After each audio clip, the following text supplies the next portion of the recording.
Hello, this is John from Waukegan, Illinois, near Chicago.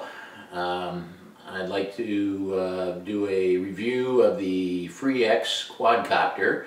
In the past, I've been flying for about a year. I've been using the toy grades, little things from the Cheerson X10. It's a great little flyer for in the house. The Hubsan X4 H8, I believe. This thing is really fun to fly. Outdoors, it'll go about 100 meters away, although it gets pretty hard to see at that distance. It's a little dot, but it's a fun little zippy one to fly around outdoors. And then I get moving up in size. I have a WL Toys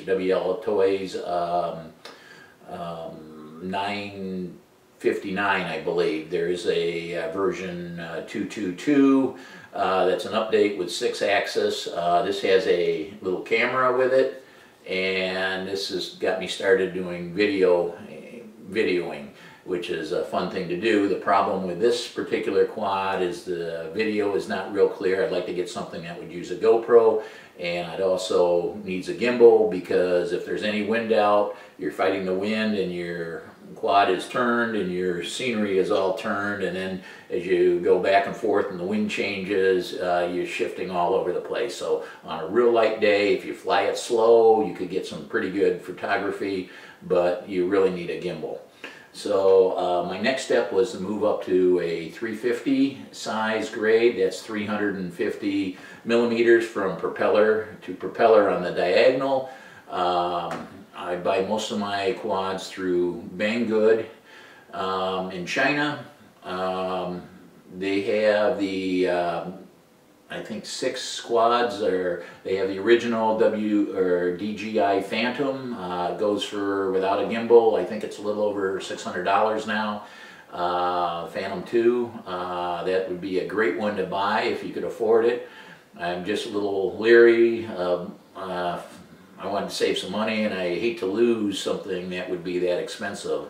You end up putting a GoPro on it and you're up over $1,000. Especially if you add a gimbal, you could be up to $1,500 before you're done. And I have lost 2 of the smaller quads. Make sure you put a sticker on it with your address and also your phone number.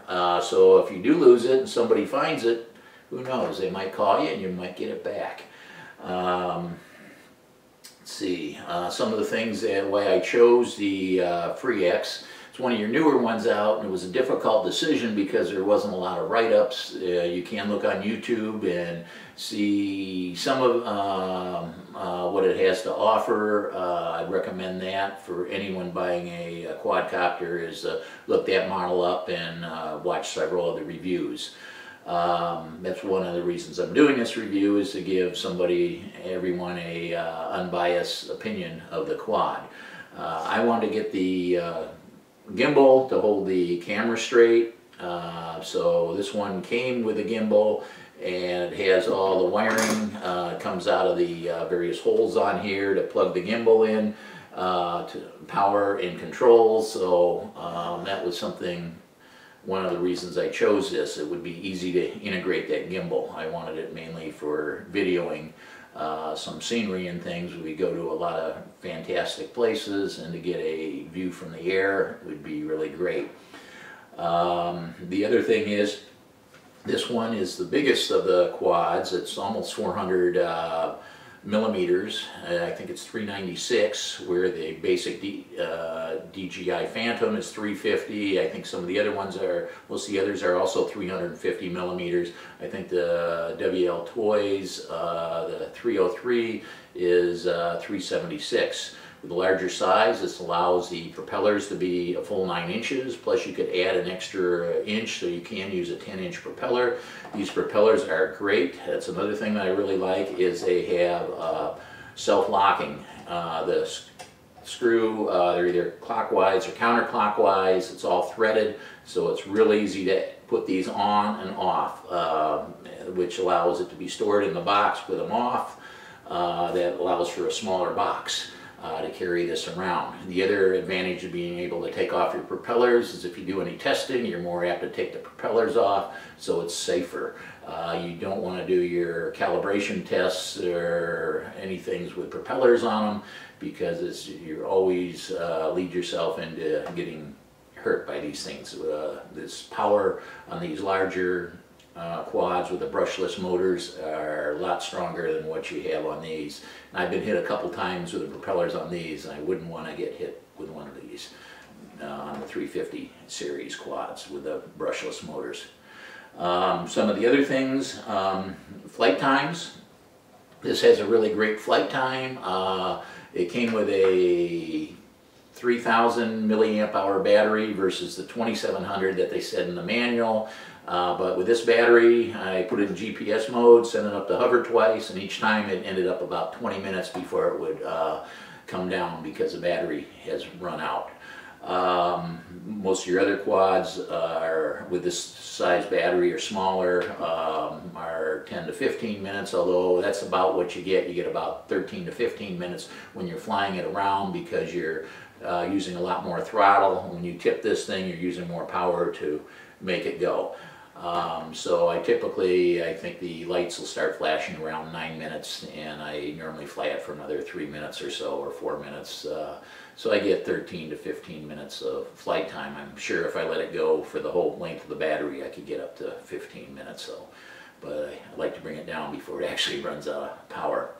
On charger, it comes with a balance port charger. It's only 1 amp, so it takes 3 to 7 hours to charge your battery, depending on how long it's been, how much discharge it is. If you do a short flight, it takes less, but if you let it go for the full 20 minutes, it takes over 7 hours to charge this battery. That was one of the things that I was happy to see, that they're announcing a new frame that will bolt on, that comes down more. This door where the battery goes in is what limits the size of the battery, because of the door size. So by making this frame a little bigger, they could put a 5,500 milliamp battery in. And I see on their part list on their website that that's one of the options you could do. You need new feet because it's a little different spread, and also the bottom part. And I think for under, around $40, you could carry a bigger battery.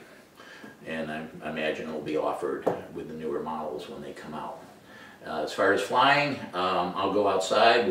I'll do some demos on the flight and show you how it works. Thank you. Before your first flight, you need to calibrate the compass, the gyros, and initialize the GPS once. I showed this on another video.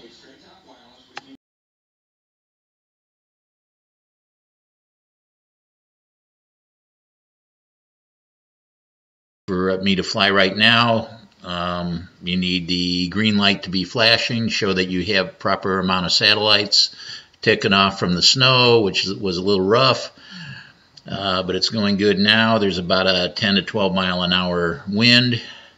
It handles the wind great, a lot of power. It's flying in altitude mode. It'll stay at a certain altitude. So all you really need to control is back and forth and side to side with the right stick. Occasionally I'll give it a little bit more altitude to change it or lower it if I want it closer or higher up.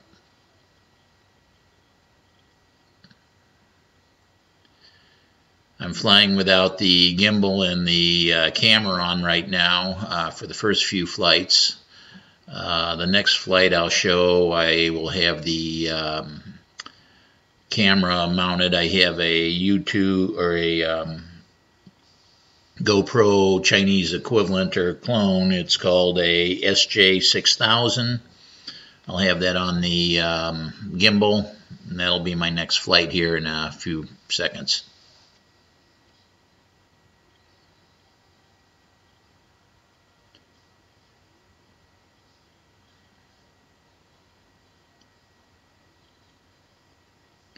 This is my one of my probably about the 6th or 7th flight after, and I put the gimbal on. This is taken from the plane. It's the SJ6000. It's fairly smooth. A little bit of vibration I'll see here and there. I might need to work on mounting the camera a little different. A little bit of jello there on the left side.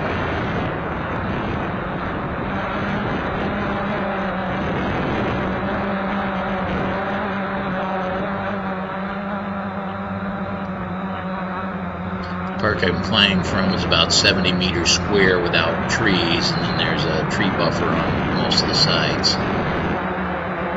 This works fine with my toy size quadcopter, but with this bigger one I can see I'm going to need a bigger area to fly.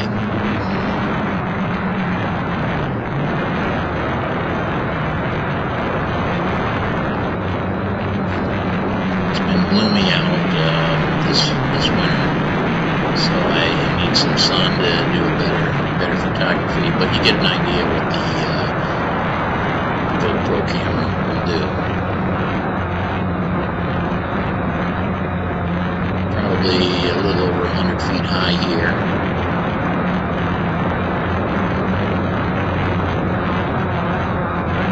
Taking it up a little bit higher, probably going up to 250 feet, so I can look out over most of the subdivision I'm in.